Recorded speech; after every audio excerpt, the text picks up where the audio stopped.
त्याचं कारण सांगतो तुम्हाला. काल परवापासून ओबीसीचे न बोलणारे नेते बोलायला लागले. बघा पालकुल कुठं चुकचुकली. कारण हे नेते आजपर्यंत संतोषभाई देशमुखांच्या दुःखात सहभागी होते. असं खून कधीच होऊ नये. ओबीसीचे नेते हळहळ करीत होते. अशी एकाएकीच ओबीसीचे नेते कसं काय म्हणायला लागले, मंत्र्याला टार्गेट करायला लागले, आमच्या करायला. बहुतेक मंत्री म्हणलाय याच्यात मी बी आहे असा अंदाज यायला लागला. तुम्ही उठा सगळे. म्हणून ओबीसीचे नेते ह्या 2 दिवसात बोलायला लागले. आधी का बोलत नव्हते? आधी त्या लेकराचा खून झाला म्हणून त्याच्या बाजूने होते. एकाएकीच ओबीसी कसं काय करायला लागले तुम्ही? खुनात ओबीसीचा जातीचा काय संबंध? खुनात काय संबंध? उद्या तुमच्या कुणाच्या लेकराचं झालं आम्ही तरच म्हणायचं मग मराठीनी. तुम्ही आज खून करणाऱ्याच्या बाजूने ओबीसीचे नेते बोलायला लागला. उद्या त्याला तुमचा एखादा ओबीसीचा खून झाल्यावर मराठींच बोलायचं मग तुमच्या विरोधात. ही पाठराखण ओबीसीच्या नेत्यानं करणं चांगलं नाही. तुम्ही महाराष्ट्र वेगळ्या दिशेला घेऊन चाललात ओबीसी नेते. तुम्ही नुसता जातीवादाकडं ओबीसीचे नेते महाराष्ट्र घेऊन चालला. तुम्ही कालपासून बोलायलाच कसं काय लागले की ओबीसीचा मंत्री म्हणून त्याला टार्गेट करतात, ओबीसीचा मंत्री म्हणून टार्गेट करतात. ओबीसीचा असो नाही तर कोणाचा असो, तुम्ही नेते आहेत. ओबीसीचे राज्याचे पण आहेत. तुम्ही नेता ओबीसीचा असला तरी म्हणायला पाहिजे हरामखोराला मध्ये टाक, कारण हे खुनात. याचा अर्थ याच्यात मंत्री सुद्धा आहेत. कारण ते उतरल्यापासून आमच्या कालपासून शंका डोक्यात यायला लागली राज्यातल्या मराठ्याच्या की ओबीसीचे नेते बोला. ओबीसीचे नेते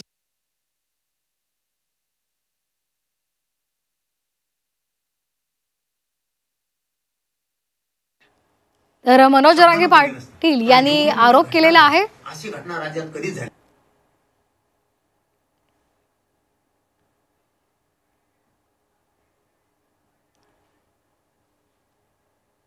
तर मनोज जरांगे पाटील यांनी याआधी सुद्धा आरोप केलेला आहे. तात्काळ आरोपींना अटक करून फाशी द्या अशी मागणी त्यांनी केलेली आहे आणि त्याचबरोबर या लेकराला न्याय द्या अशी मागणी त्यांनी केलेली आहे. टार्गेट करायला लागली, राजीनामा मागायला लागली, खून झालाय. याच्याशी ओबीसीचे नेते सहमत राहणार. आरोपी आता सामान्य माणूस असू दे, त्याला शिक्षा झालीच पाहिजे. याच बाजूचा सामाजिक काम करणारा ओबीसी नेता पाहिजे किंवा मराठ्यांचा नेता असला तरी पाहिजे. तुम्ही या काहीच कसं काय बोलायला लागला, टार्गेट करायला लागले.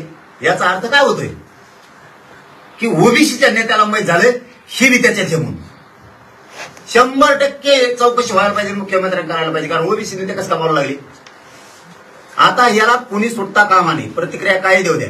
याला सगळ्यांना मोका लावा. आता 25 मध्ये घ्या यांना सामूहिक काटा आणि याला 302 मध्ये सुद्धा टाका.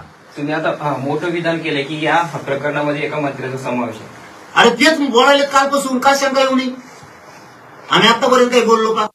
कालपासून ओबीसीचे सगळे नेते मंत्र्याला मागा लागले का तर तो ओबीसीचा आहे म्हणून.